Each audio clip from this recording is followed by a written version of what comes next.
Okay, so welcome to IRO Grace.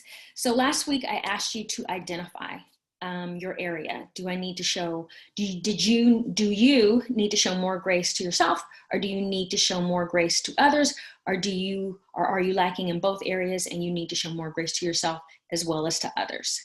So I hope you have your answer. And based on your answer, this week for Recognize, we are going to recognize different ways to show grace.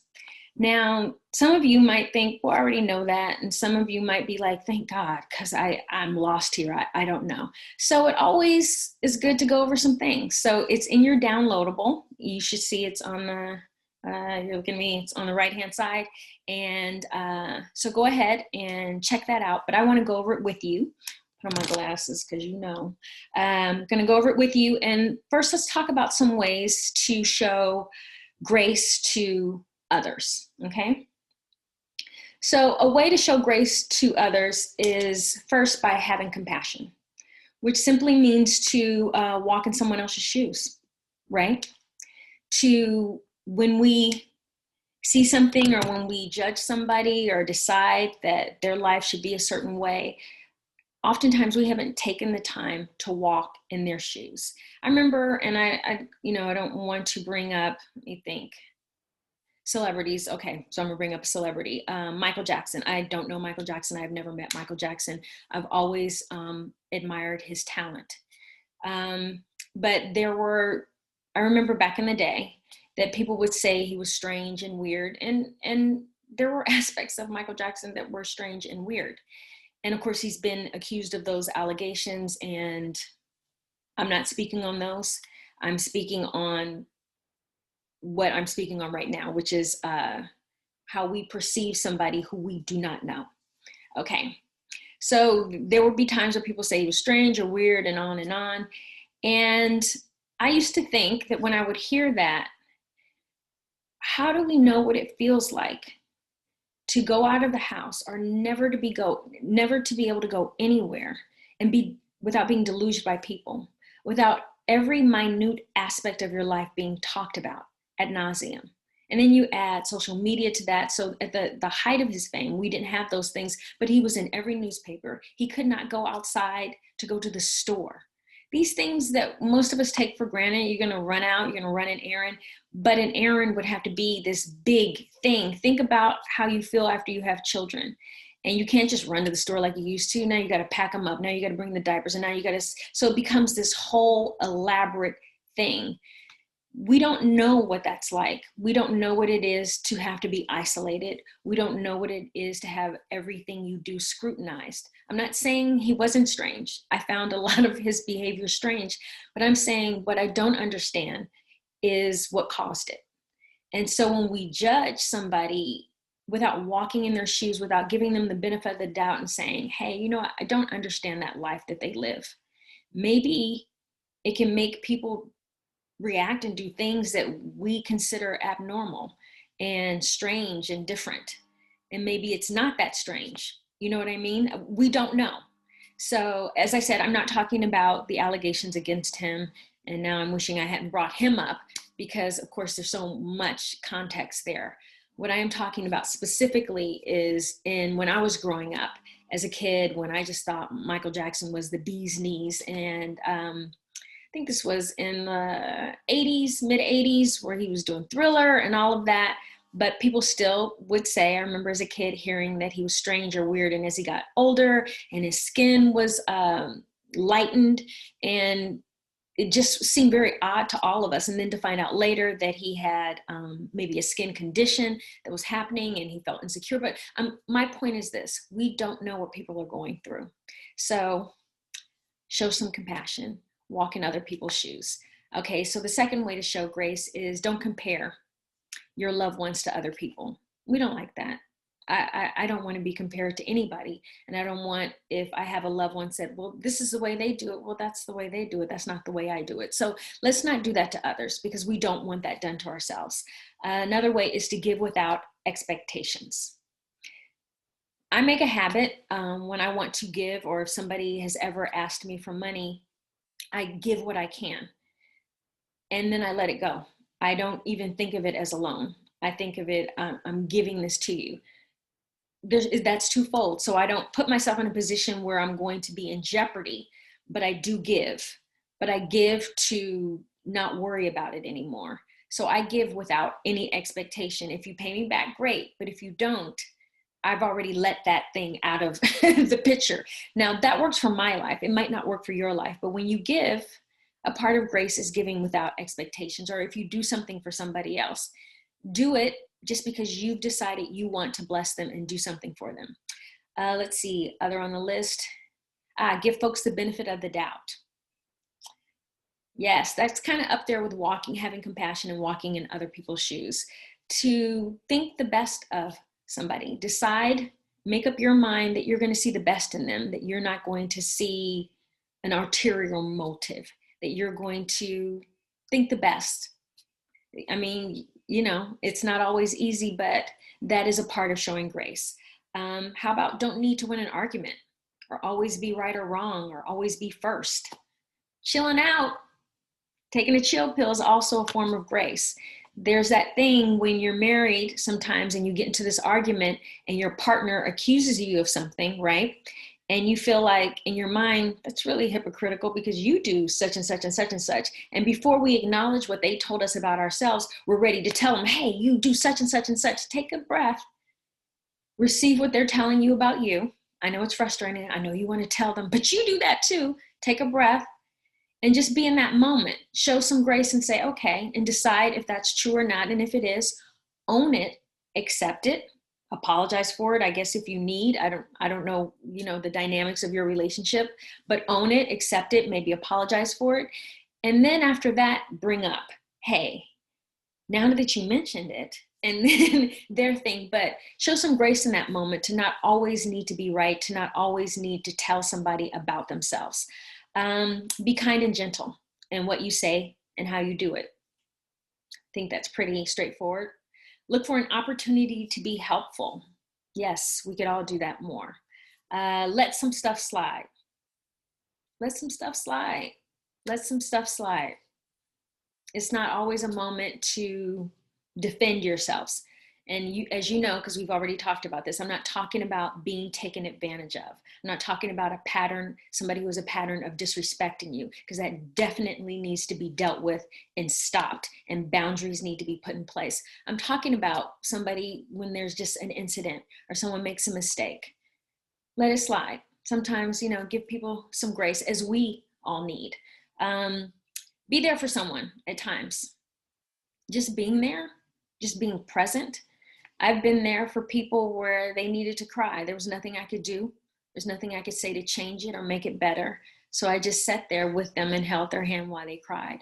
And that was the greatest gift I could give them. And at times when someone's given it to me, that was the greatest gift that I could receive. Sometimes people don't want to be fixed. They don't want your great idea on how to solve their problem.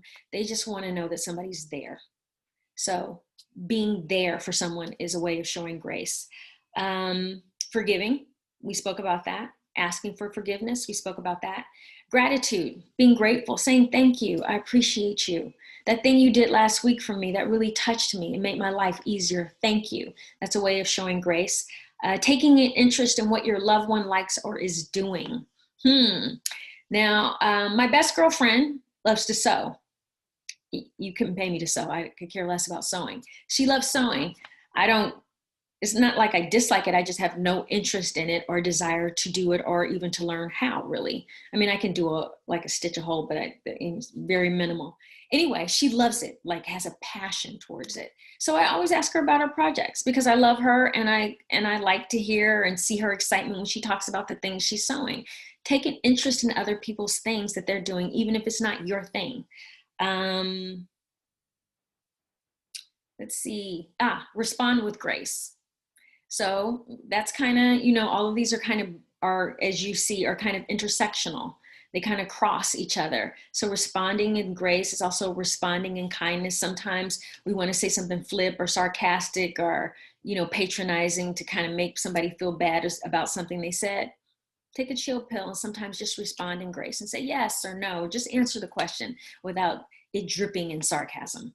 Let's see. Don't keep a record of another person's mistakes or shortcomings? Well, I think that's pretty that's pretty straightforward. Sometimes I know in relationships, friendships, love relationships, that especially us as women, we keep that Rolodex, right? We can tell you, no, 10 years ago, 10 years, 2 months, 5 hours, and 3 minutes, and 2, 4, 5 seconds ago, you said, and we can tell them. So, even though I think women have that as an innate ability, sometimes it's time to quiet those things and not remind people of the mistakes they made and keeping a Rolodex or a mental memory of all of their shortcomings. It really doesn't benefit anyone. It doesn't benefit you. It doesn't change them. It doesn't change anything.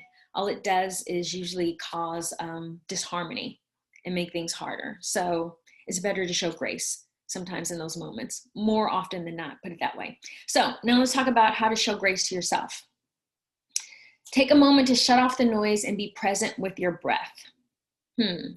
That's a good one, and that's one I like to do a lot. And I had this app, and I think I told you guys about it. I don't see my phone around here, but I had this app. It's called the Calm app, CALM. And when I would get stressed and I felt like things were getting a little crazy, I'd go to that app, and there was this picture that I love, because there are different pictures in the app, like whatever your thing is, because it has different pictures. I'm pretty sure, I feel like I've told you this, and you found this out about me. I can be repetitive because I'm always thinking, and then I'm seeing on the computer notes of things that I want to remember to tell you. So please forgive me, show me some grace. I'm being repetitive at times. I apologize. I admit that about myself, and I'm asking for a little grace. So the app, if this is a repeat, again, sorry, but it shows you different pictures, like say you like a fire, a log in a fire, and that makes you feel peaceful. Or for me, it's a body of water. I picked this picture that has a lake and has the birds. You can hear it off in the distance, and you hear the lake, and it's like the shh. And I promise you, I would turn it on and sit back, take a deep breath, look at the picture for a while, and then I would close my eyes and just hear the sounds. And I would do it for maybe a minute or two, because these days we have so much we're all doing at one time. And I would just feel better afterwards. I just felt better. So it's not something you need to do for a long time, but just shut off the noise. And we're now into showing grace to ourselves. Sometimes you need to shut off the noise. Mothers, go, I know there's no hiding place in your house, right? Try to go to the bathroom and lock the door. Look at that app, get that app, it's free. And just get your moment of just breathing, and just, if you're at work and people are crazy saying things to you that makes you want to walk out and never come back, take that bathroom break, get that app, or whatever you need to do. You know what I mean? To take a moment, to take a deep breath, and just listen to even the sound of your breath, and just calm and center yourself, okay? So another thing you can do to show grace to yourself is celebrate your accomplishments, big and small. I think I told you this the other day. I had a bunch of things to do, and I was feeling bad, like, what did I do? And I thought, well, I cleaned the house. I ran this errand. I did that. I did this. And so I said, you know what? You did good today. I celebrated myself for doing like a couple of things in the day that I felt like I needed to do. So celebrate yourself. Small things, big things, celebrate you. Congratulate you. Pat yourself on the back. And I'm always telling you to pat yourself on the back on the progress you're making in this course. So celebrate your achievements, big and small. Do something you love. Whether that be, I know it's maybe a difficult time. I don't know when you're seeing this video, if we are in a pandemic or not, but if we are, there are still things you can find to do that you love. Maybe it's a good movie. Maybe it's a food that you love. Maybe it's going to the park. I don't know what your thing is. And when I say good movie in the house, I mean Netflix. Or if things have opened up, which hopefully they are when you see this video, you're out and do something that you love. Take some time and be kind to you. Do something that brings you joy. That's a way to show grace to yourself. And we said this in the first one, but it applies to you as well. Do not compare yourself to others. Do not compare your journey to somebody else's. We all can get caught in that rabbit hole. I've got caught up in it myself, but it does nothing. It changes nothing in your life to look at somebody else's life and then to feel bad about your own. No, you don't know what's happening at their house, and you've gone through a lot of things to get to where you are. Be proud of where you are and know that next year you won't be the same. 6 months from now, you won't be the same. You're doing this course, so you will not be the same. But do not compare your journey to anyone else's. That's a dead end street. Compliment yourself. Look yourself in the mirror. You're saying your affirmations, but tell yourself you're beautiful. It doesn't matter if you need to lose weight. So what? You're healthy and beautiful today, and you're working on ways to be more fit. It doesn't matter if you don't like your hair. So what? You are not your hair. You're still beautiful. You still have a lot to offer. So whatever that thing is that you don't like about yourself, that's that one thing. There are things I don't like about me too, but that doesn't encompass all that I am. So sometimes it's hard to compliment yourself, but look in that mirror and go ahead and give it a go. And if you don't want to do it in the mirror because you're already doing the affirmations, just tell yourself, I like how smart you are. I like your earrings today. Compliment yourself. Practice self-care. Absolutely. I'm all for the self-care. And that can include all of the things we already talked about. Those are all actually self-care.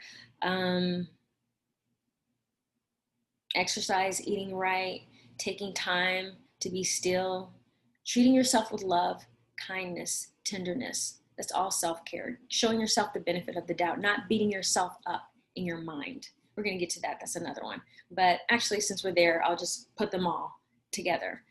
Don't beat yourself up in your mind. And I've already told you this, that I do that. That's something that I've been making a point to, when it starts, to capture that thought and throw it away and say, no, you do not get to live in my head. I'm not making room for you. You can't rent space here. Those days are over. They will come up. Capture them, cast them down, and make a decision. No, it changes nothing. It changes nothing for you to wake up and say, and I go back to weight and other things, but say you don't like the size of your body, and you look at yourself and you think in your mind, maybe you don't say it out loud, I'm a fat such and such or whatever. It's not going to help you lose weight. You will not lose weight by critiquing and beating yourself up about it. Not at all. In fact, if it worked, I would have lost the weight I wanted to lose a long time ago. It does not work. It only brings down your self-esteem. Don't do it to yourself. Do not say bad things about your career or whatever.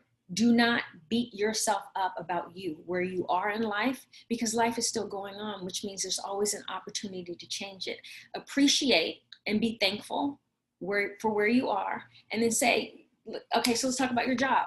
And we've discussed this before. Don't beat yourself up, or beat up the job, or be mad every day you wake up. I gotta go to this job. I hate this and da da da da. How are you gonna feel when you get there if you've said those things 1,000 times?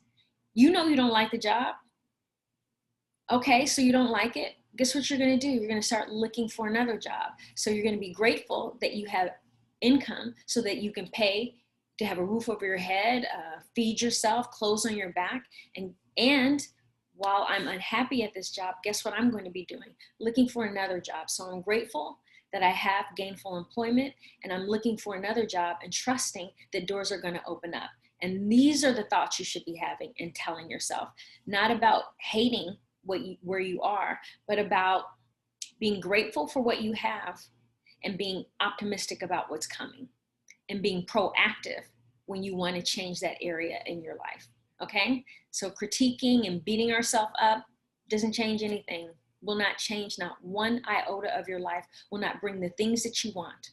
Never, never, never. If you're mad because you want love and you don't understand why you don't have a husband and why, God, where's my man? Saying that, not going to bring the man, not going to bring the love. Nope, because love brings love. You have to love yourself and show yourself you are worthy of love. And then you begin to attract more love. It's just how it works. So if you love you and you know that you are worthy of love and you are ready to love and be loved, then feel it, see it, get excited about the love that's coming. Don't be fearful that love is never coming, because you're only going to attract more things to make you fearful. Be at peace and with joy, knowing that love is coming, because you're worthy of it, because you love yourself, because you've done the work to open your heart to be ready to receive love. Think those thoughts, think those loving things about yourself. This is all a part of grace. This is all a part of self-love and self-care. You are worth it, and so are other people. So that list is in the downloadables. I just wanted you to recognize some ways to show love, to show grace to others. And I look forward to next week when you do your Fifth Revelation Challenge and show grace. Now, at that time, you're going to show, I believe, grace to yourself or others or both. But I look forward to seeing that seeing you do those things and seeing you post those things in our private Facebook group and cheering you on. Okay, see you next week.